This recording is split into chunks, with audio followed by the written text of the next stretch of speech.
Ассалаумағалейкум қазақтарым. Бүгін 20 октябрь күні 2023 жылдың. Мағлұмға бардым. Ана Мерейде саяхаттың жанындағы Алматыда. 5 литрік шедеврдегі май сатып алдым. Залда 4708-де 9 теңге деген сызып тастап, астына 3699 теңге деп жазып қойған. Кассаға барып ақша төледім, менен 4708 теңге алды. Сосын директордың администрацияға бардым. Бұлар неге алдайсыңдар халықты деп. Өйткені бұл бірінші емес, менің өзім бірнеше рет осылай оларды ұстап алғам. Интернеттің бәрінде толған жалобы, елдің бәрі жалобы істетеді, осылай мошенниктер елдің бәрін алдайды. Барсам, сосын ананы шақырды, төбеті жоқ болып кетті жарты сағат. Содан кейін ұрыстым олармен даусымды көтеріп. Содан кейін бірақ келіп айтады, бізде акция болған.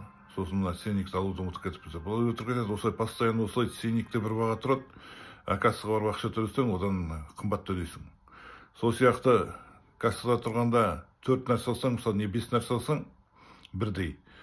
Оны 4-5 емес, 6-7 қосып жібереді әрине. Сондықтан бұл мошенниктерге, алаяқтарға бармаңдар. Барсаңдар басқа магазиндерден сатып алыңдар, базардан алыңдар, базарда өткен арзан. Не алсаңдар да кассадан өткеннен кейін залдан шықпай тұрып бәрін санап алыңдар. Чекпенен дәлдеп тұрып. Не бағасы дұрыс болмайды, не саны дұрыс болмайды. Тағы да ескертемін, мына Мағлұм деген бұл мошенниктер, мұсылмандар, бастықтар, сол мұсылмандар Аллахтан қорқпайды, шайтанның азғыруыменен арақ сатады, халықты алдайды. Осылай күн көреді біздің есебімізден. Сақ болыңдар, қазақтарым.